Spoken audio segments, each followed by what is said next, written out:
ఆంధ్రప్రదేశ్ రాజకీయాల్లో రాజధాని అంశం మరోసారి చర్చనీయాంశంగా మారింది. వైఎస్ఆర్ కాంగ్రెస్ పార్టీ ఇప్పుడు మావిగన్ అనే కొత్త ప్రతిపాదనను అధికారికంగా ముందుకు తీసుకొచ్చింది. మచిలీపట్నం, విజయవాడ, గుంటూరు నగరాలను కలిపి అభివృద్ధి చేస్తే ఇప్పటికే ఉన్న మౌలిక సదుపాయాలతో తక్కువ ఖర్చులో పరిపాలనా రాజధానిని ఏర్పాటు చేయవచ్చని ఆ పార్టీ వాదిస్తోంది. అమరావతిపై భారీగా ఖర్చు చేయడం రాష్ట్ర ఆర్థిక పరిస్థితిపై భారమవుతుందని కూడా చెబుతోంది. మరోవైపు అమరావతి నిర్మాణాన్ని కొనసాగించాలనే అభిప్రాయం కూడా బలంగానే ఉంది. ఇప్పటికే భూసేకరణ, నిర్మాణ పనులు ప్రారంభమైన నేపథ్యంలో మరోసారి రాజధాని అంశాన్ని మార్చడం సరైందేనా అనే ప్రశ్నలు వినిపిస్తున్నాయి. దీంతో వచ్చే ఎన్నికల్లో అమరావతి వర్సెస్ మావిగన్ అనే అంశం ప్రధాన రాజకీయ అజెండాగా మారే అవకాశాలు కనిపిస్తున్నాయి.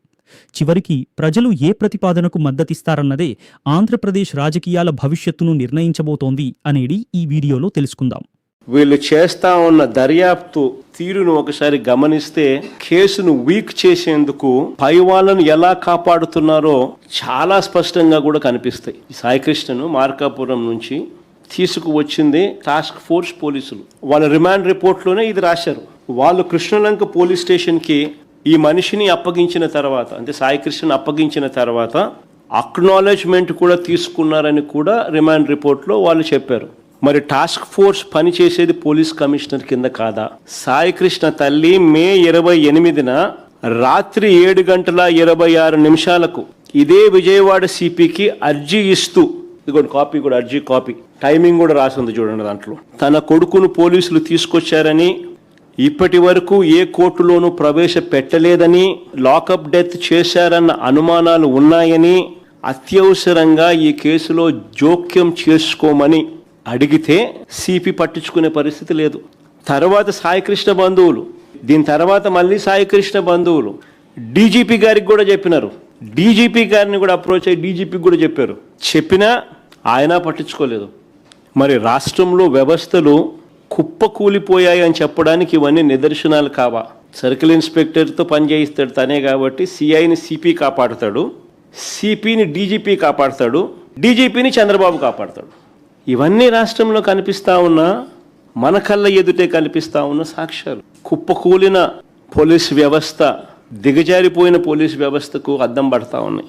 మరో ఘటన దీనికి కనెక్టెడే, దీనికి రిలేటెడే.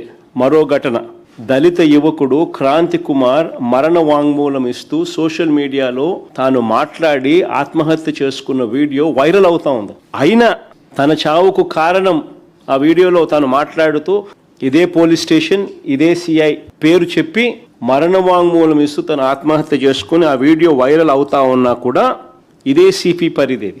ఏం చేస్తున్నాడు? ఏం చేయరు. మరి ఆ పిల్లాడి మరణ వాంగ్మూలానికి విలువ లేదా? మరి ఓ తల్లి పెట్టుకున్న అర్జీకి విలువ లేదా? 46 రోజులు పట్టింది. జగన్ పోతే గానీ, జగన్ పోయిన 4 రోజులకు కానీ అరెస్టులు కాల. నిందితుల్ని ప్రోత్సహించిన సిపిని, డీజీపీని, చంద్రబాబు నాయుడు గారిని ఎందుకు బాధ్యుని చేయడం లేదని అడుగుతా ఉన్నా. పై అధికారులందరినీ ఇంతగా కాపాడుతా ఉన్నాయి చంద్రబాబు నాయుడు గారు, ఇంట్రెస్ట్ ఏమిటి అని అడుగుతా ఉన్నా. ఏ పొలిటికల్ ప్రయోజనాలను ఆశించి ఈ కేసును కవరప్ చేస్తా ఉన్నారని అడుగుతా ఉన్నా. మే 1వ తారీఖు నుంచి జూన్ 1వ తారీఖు వరకు వీడియో క్లిప్పింగ్ లేదంట, వీడియో ఫుటేజ్ లేదంట అని వాళ్ళ మొదట ఫైల్ చేసిన రిమాండ్ రిపోర్ట్లో రాసినారు. మళ్ళీ మధ్యలో 2 కానిస్టేబుల్ ఏదో అరెస్ట్ చేసినట్టున్నారు నిన్నేదో. వాళ్ళ రిమాండ్ రిపోర్ట్లు ఏమో రాసినా తెలుసా? 18 నెలలుగా సీసీ కెమెరాల ఫుటేజ్ తొలగించినట్టు వాళ్ళ రిమాండ్ రిపోర్ట్లో రాస్తారు.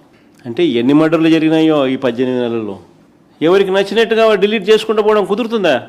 మరి ఎందుకు పెట్టడం? ఎందుకు మీ ఇష్టం ఏంటంటే మీరు డిలీట్ చేసుకుంటా ఉన్నప్పుడు? మరి సుప్రీంకోర్టు జడ్జిమెంట్లు ఎందుకు? హైకోర్టు జడ్జిమెంట్లు ఎందుకు? ఒక చోట డిలీట్ చేస్తే రెండో చోట ఎక్కడ ఉండదా? పోలీస్ స్టేషన్ డిలీట్ చేస్తే కమాండ్ కంట్రోల్ సెంటర్లో ఉన్న ఫుటేజ్ ఏమైంది? సిపి ఆఫీస్లో దీనికి సంబంధించిన ఫుటేజ్ ఏమైంది? డీజీపీ ఆఫీస్లో దీనికి సంబంధించిన ఫుటేజ్ ఏమైంది? పోలీస్ వ్యవస్థను నిజంగా ఎలా దుర్వినియోగం చేస్తూ ఉన్నారు అని చెప్పడానికి ఇది ఇంకొక నిదర్శనం కాదా అని అడుగుతా ఉన్నా. స్టేషన్లో ఫుటేజ్ లేదంటున్నారు. కొన్ని విజయవాడ నగరంలోని బస్టాండు, విజయవాడ నగరంలోని రైల్వే స్టేషన్లు, విజయవాడ నగరంలోని రోడ్ జంక్షన్స్, విజయవాడ నగరంలోని పబ్లిక్ ప్లేసులు, వీటిలో ఉన్న వీడియో ఫుటేజ్ ఏమైంది? మృతదేహాన్ని ఎక్కడి నుంచి తీసుకెళ్లారు అన్నది కనుక్కోవచ్చు కదా, ఎక్కడికి తీసుకెళ్లారో కనుక్కోవచ్చు కదా. కానీ సిట్ ఈ దిశగా ఎందుకు పనిచేయలేదు అని అడుగుతా ఉన్నా. ఫోన్లు, మెసేజ్లు, కాల్ రికార్డులు, ఎలక్ట్రానిక్ కమ్యూనికేషన్స్, ఇవి పరిశీలించే కార్యక్రమం ఎవరైనా చేయాలనా లేదా? ఎందుకు చేయలేదని అడుగుతా ఉన్నా. హెడ్ క్వార్టర్స్లోనే ఈ మాదిరిగా ఉంటే ఇంకా రాష్ట్రంలో మారుమూల ప్రాంతాల్లో పరిస్థితి ఎలా ఉంది? హ్యూమన్ రైట్స్ అనేటికి ఎక్కడన్నా వాల్యూ ఉందా? 2 ఏళ్లుగా రెడ్ బుక్ పాలనలో మనమంతా కూడా రాష్ట్రంలో జరుగుతూ ఉన్న హ్యూమన్ రైట్స్ వయలేషన్స్ చూస్తూ ఉన్నాం. రాష్ట్రంలో ఇదే జరుగుతూ ఉంది.